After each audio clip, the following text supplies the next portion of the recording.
Hey guys, I'm Dov, and today I'm back with more Total War Warhammer 2 online action.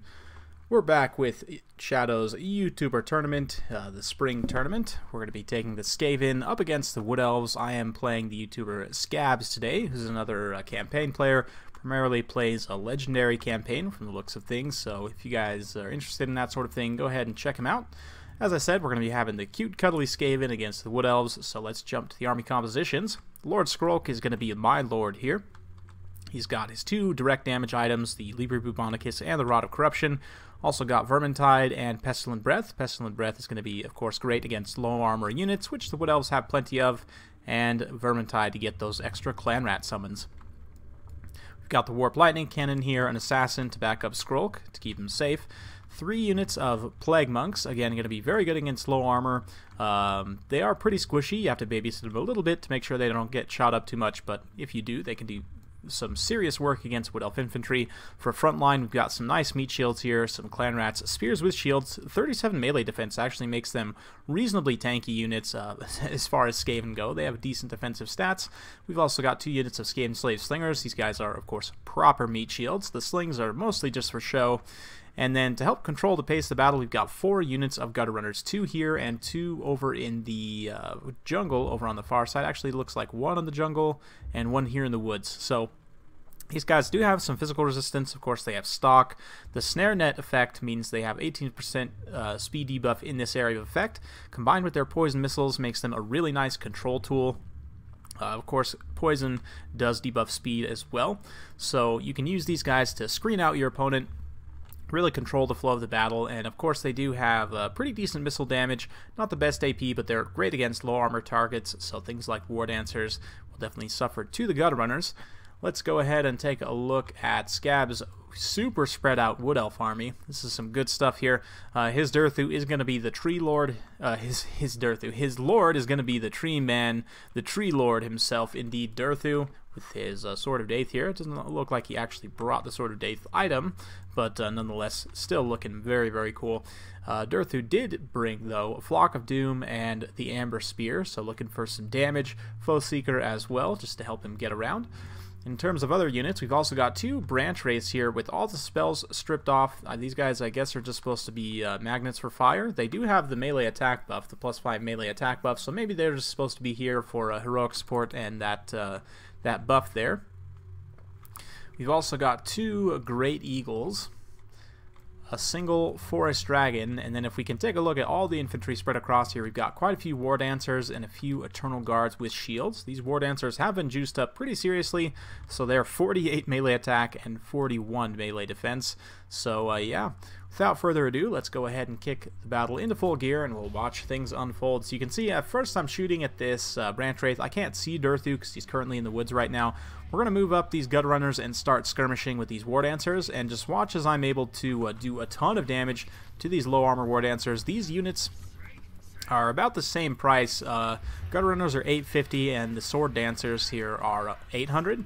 So, I mean, obviously if we get caught here it's going to be pretty bad, but if we can manage to take this War Dancer out at range, I mean, granted we are using 2 units here, but it shouldn't take all the ammunition. You can see we've done a ton of damage already, so that's great. Meanwhile, this unit of War Dancer is taking a little bit of damage from Skaven Slave Spears, which is super bad. We've changed the Warp Lightning Cannon over to the Forest Dragon, obviously, since it's a much higher priority target.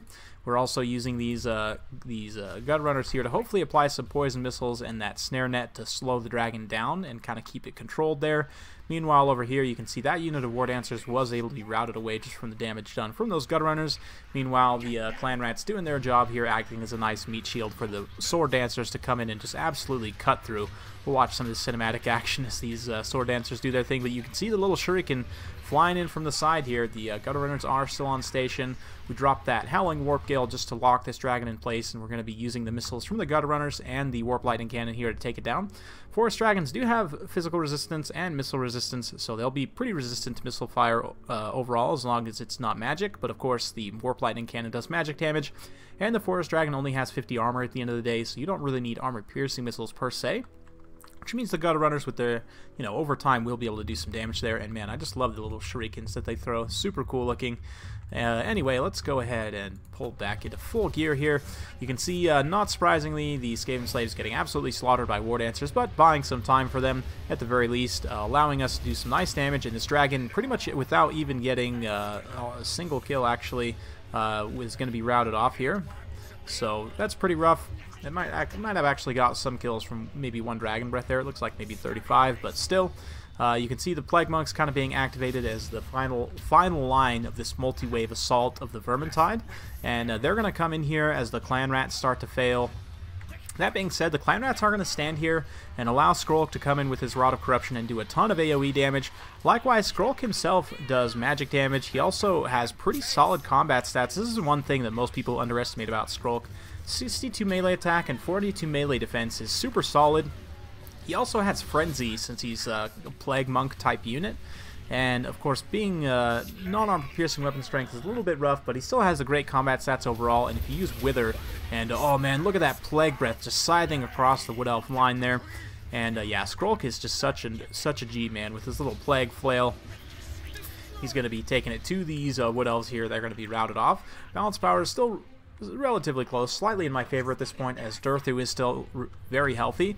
We're just fleeing away with these Plague Monks and these Gutter Runners. I definitely don't want to take this engagement head on, so we're going to try and use what little ammo these Gutter Runners have left to try and do some damage at range to these War Dancers while we just run the heck away with these Plague Monks. There's no reason to fight Durthu with the Plague Monks, especially when we can just side strafe him and kind of kite him around like this and shoot him with the Warp Lightning Cannon here. So, oh man, that poor Plague Monk definitely did not get the good end of that. But the Assassin's going to be coming over here, dropping that trophy heads, and just kind of chasing Durthu around, nipping at his heels. Durthu is going to change his targeting to try and come over on this Warp Lightning Cannon here. We're going to try and summon some Clan Rats, but of course Durthu's just going to wade straight through them and go for the cannons here. That being said, we're able to clear up one Branch Wraith with the Plague Monks there. A really nice Flock of Doom coming down from Durthu, getting all the units in his pocket here. There are some Eternal Guards supporting here as well, but you can see Durthu's just taking so much damage at this point. And although, the Gutter Runners here won't do that much damage initially, if given enough time, they can definitely do some damage, and you can see just the Contaminate effect, all the leadership, army losses and damage taken, and the fact that he's still getting blasted in the back by this dang Warp Lightning Cannon. And yeah, you can see the Assassin also plays a big part of that, because every hit that he gets here is going to be bypassing melee defense, which obviously the physical resistance, the armor play into that somewhat, but the Assassin actually has pretty solid weapon strength overall at 375. 150 of that is armor piercing. With the trophy heads and all that, it's just going to really be a bad day for Durthu. So he's going to be routed off the side here, and with him being gone, the rest of the Wood Elf forces are going to start to shatter. So well played to Skabs. It was a very fun battle. Hope you guys enjoyed watching. Always a good time taking the old Skaven out against the haughty, I guess not too haughty, but somewhat haughty Wood Elves. Not quite as haughty as the High Elves, one might say. But yeah, very fun battle overall. Go ahead and kind of look at the breakdown here. So for myself, obviously the Clan Rats, you don't expect much. 27 kills though is not bad at all, considering the army that my opponent brought there. Plague Monks in certain situations were able to do well, but honestly they weren't really needed too much. Really the work came from the Warp Lightning Cannon and those Gutter Runners, man. The War Dancers ended up getting quite a few kills, but most of those are against the Meat Shield tier units. They really weren't against the important targets. Skrolk himself was able to rack up 52 with his magic and so on. Had some really nice Plague Breaths there, so that was great. Durthu himself racking up 44.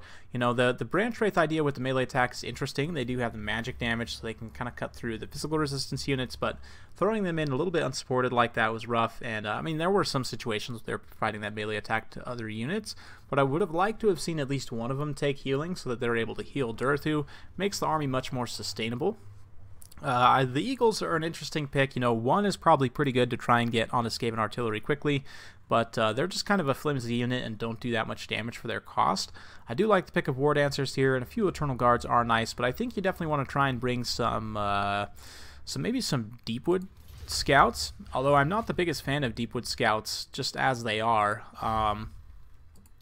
If we go ahead and take a look here, you're going to want to bring some type of skirmish option, I think, against the Skaven, and being that they're a relatively slow faction, it's pretty safe to take things like Way Watchers and Deepwood Scouts, because you can skirmish away.